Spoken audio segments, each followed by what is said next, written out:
Sanjay Jog, the question that I had asked Tare himself, what is on the ground? What is Senior Pawar saying? Senior Pawar, is he saying go ahead with this, or is he playing ambivalent at the moment? No, there are a couple of scenes being painted out here.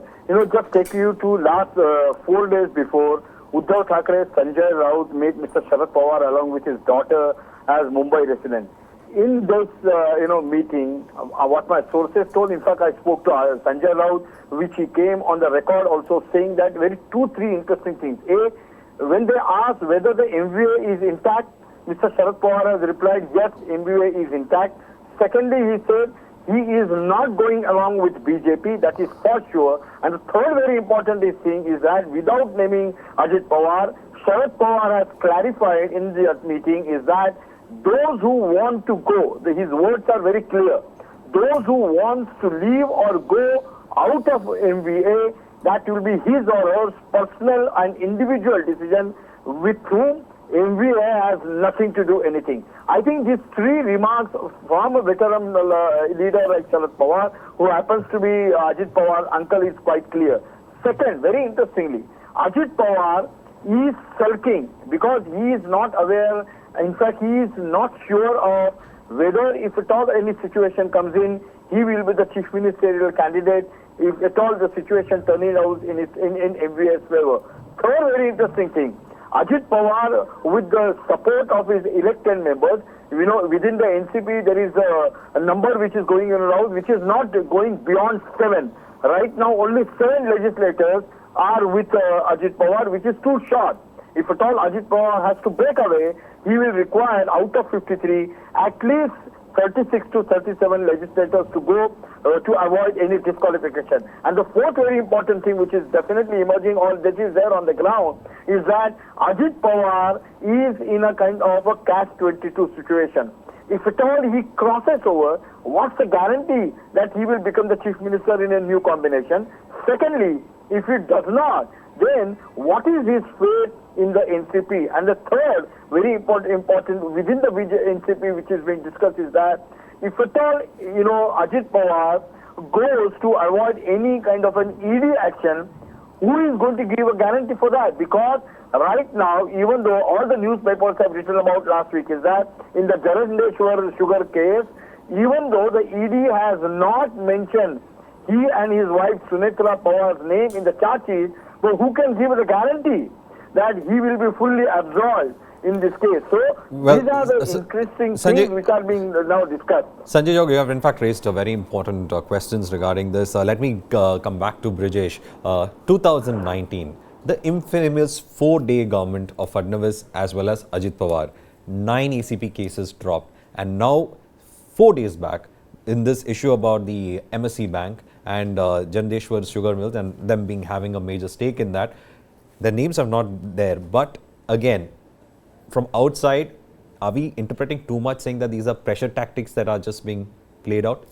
Could be, but I think, for the first time, if you look at the fact that the interview which was given by Sharad Pawar, it came as a massive jolt to the opposition's unity, because, his statement came where he said he virtually, made fun of the JPC and also kind of completely sided with or in agreement with Mr. Gautam Adani. Now, the thing is that Congress's main trump card, as far as political trump card is concerned, is Gautam Adani. They're going after Adani group and the Hindenburg scam, and they are targeting, the main target is Prime Minister Narendra Modi, and it's by guilty by association tactics of the Congress party. Now, when one of the key partner of the Mahavikas Aghadi, which they have shown their clout, that whenever they have fought in unison, they have delivered result and are able to beat the BJP, says something to the effect.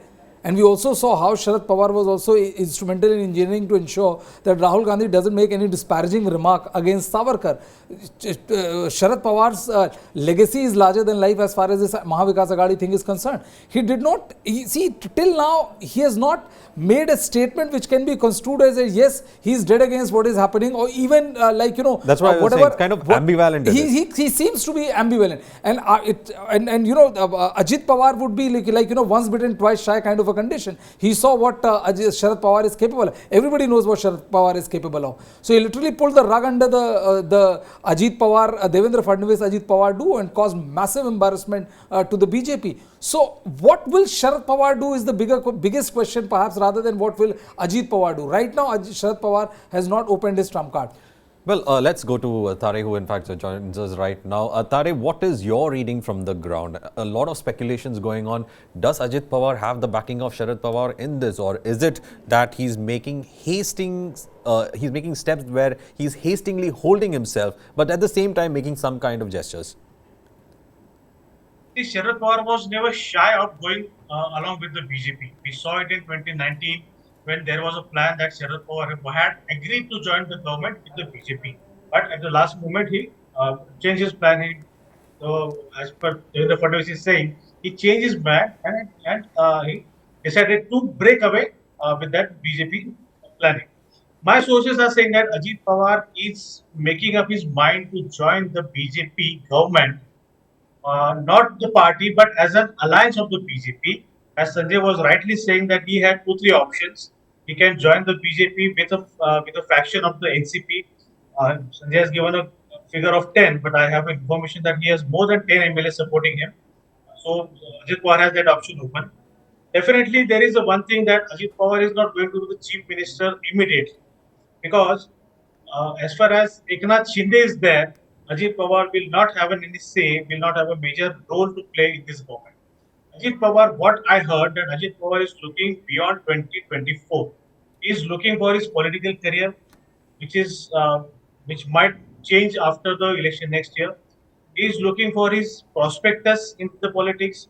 At present, Ajit Pawar, even though he is a leader of opposition, he doesn't have any major say in the functioning of the party. Almost every decision is being taken by the state president, who is Jayant Patil at the state level, and at the national level. Sharad Pawar is very much active in the politics. There is no sign of his retirement.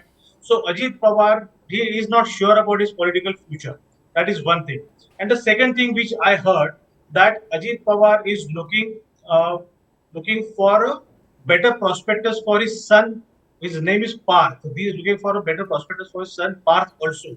Because there is a very interesting anecdote when Ajit Pawar had taken an oath with Devendra Fadnavis 2 years back, 3 years back actually, in 2019. Ajit Pawar had a very few demands, and when Devendra Fadnavis asked him which department would you like to lead, do you need home department, do you need finance department, what do you need? So Ajit Pawar had replied that I don't want anything for me, but just ensure that Parth gets something. Either he gets a seat in Rajya Sabha, or he gets a seat in Legislative Assembly or a Legislative Council. So Parth Pawar's future in politics is also a very important factor. We should not forget that Sharad Pawar had publicly humiliated Parth, saying that I don't give damn to him, he is an immature person. That has hurt Ajit Pawar, and that hurt, the feeling of that hurt is not yet healed. So Ajit Pawar will Well, Tare, look you're saying after, that definitely his this is plans more is to than settle BJP Parth trying to have politics. an insurance policy. This is more than in BJP trying to have an insurance policy over here. You're saying that there is a sense of family dispute that is actually playing out with all these speculations then. Yes, of course, there's a sense of alignment with the family disputes. See, Alignment with Supriya the family Sule and dispute. Ajit Pawar, everybody knows that they have a cold war, but we should not forget the factor of Parth also. Ajit Pawar is very much interested in setting Parth as a. He wants to see Parth as a politician. Well, He well, tried. let's take that to He Sanjay. Let's contested. take that to Sanjay as well. Sanjay, how important is Parth Pawar's political future that is playing out over here? Because if it's a family issue that is actually showing some kind of alignment with the current political circumstances, then the entire speculation of Ajit Pawar trying to move to the BJP is more about securing his son's future. Is that the case? I want to say it is very quite interesting. When Supriya Sule, who is being looked at as a natural, heir of Sharad Pawar, was asked recently, do you see that the inheritance or heir issue is over within the NCP? She suddenly shot back. Who says that? So, Ajit Pawar definitely is sulking that right now, Supriya is getting much of weightage when it comes to deciding the party strategies and what the party has to do in future. So undoubtedly, at the back of mind, Ajit is definitely worried about his future in NCP even after Sharad Pawar. Right now also, even though he is a leader of opposition, whatever the due that he deserves, he is not getting. That is his feeling, and also it's kind of a disgruntlement which is growing within his own supporters. When it comes to Parth Pawar, Parth, after losing that Lok Sabha seat to the Shiv Sena, nominee, right now Parth's status is not being discussed or explained within the party. Right, after his defeat, humiliating defeat, Parth is totally disassociated, and that too after, Mr. Sharad Pawar has literally slammed him. So after that, his appearance as a public figure or as an NCP youth leader is totally missing. Instead, that, place has been taken by Rohit Pawar, who got elected from Karjat Jamkar, who has been quite, vocal, appearing on TV channels, giving his views, even though he has not been mandated for that. But at the same time, locally, he is taking on BJP. Vis-a-vis, Parth is totally missing from the political activity. But Ajit Pawar will definitely see that Parth is adjusted, Parth is being rehabilitated, which is not happening. But I don't think that's the only important issue when it comes to Ajit Pawar deciding whether to shift or not. What is important here is that whether Ajit Pawar will definitely see that in the party happenings or deciding, any policy decision, whether he will get the due weightage, because right now, Mr. Sharad Pawar, Uddhav Thackeray, even Congress has said that MVA, if remain intact, they will definitely demolish BJP and Shinde combined. But whether so that is what they are looking at definitely agreeable for 2024. that. So that's what they are saying. They are looking at 2024. Stay with us, Sanjay Jog. Let me get Ashok Bagaria back into the discussion. There is one person whose political There's future. one more thing I'll just, before you, Yes, I Brijesh. wanted to add is also this, that, the survey, which is also doing the round of, if the Mahavikas Aghadi remains at what they are, and if the BJP takes them on in 2024, Mahavikas Aghadi out of 48 seats, chances to win majority of the seats, and this is something which will not do good for the entire, arithmetical calculations of the BJP as far as 2024 is concerned. So again, it's like a preemptive strike. Maybe. Okay. I was asking Ashok Bagaria, there is a person called Shinde in this entire equation. If it goes against him, political future of that person is going to be very problematic, isn't it? Well, as far as Shinde is concerned, if the Supreme Court were to rule against him, he's over. Now, when we are discussing Ajit Pawar, we have to first look at the most fundamental question: how many MLAs are going to go with Pawar? Because the Constitution of India today does not recognize defections.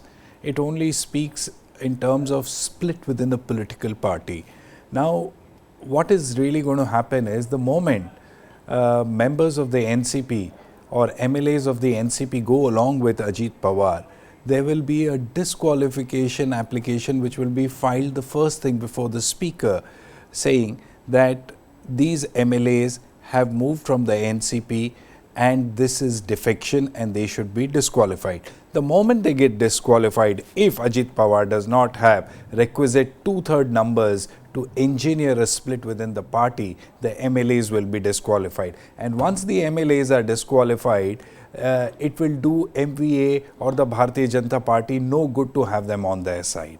So everything from here on, if we are talking about Ajit Pawar So it's a high-stakes game. taking the leap of faith and joining the Bharatiya Janata Party, and also at the same time Shinde losing his case in the Supreme Court is concerned, there are many variables which will have to be taken into account, and the legalities will also have to be taken into account. As I said, there will be an immediate disqualification application which will be moved before the speaker, saying that these people, these MLAs have defected and they need to be disqualified. They have to join the BJP. They have defected, and moreover 2/3 have to be there. There has to be a split within the party. Now there is also a pending question before the Supreme Court, whether that split has to be within the political party or the legislative party. That again is a larger question, and Uddhav Thackeray has been arguing in the Supreme Court that what has really happened, or what the Constitution recognizes, is a split in the political party, not the legislative party, because the legislative party does not represent the political party or the political party workers. It's only the political party which represents the political party. The legislative party are just elected members of the political party. So until and unless all these bases are covered, it will be very dangerous for Ajit Pawar to take that leap of faith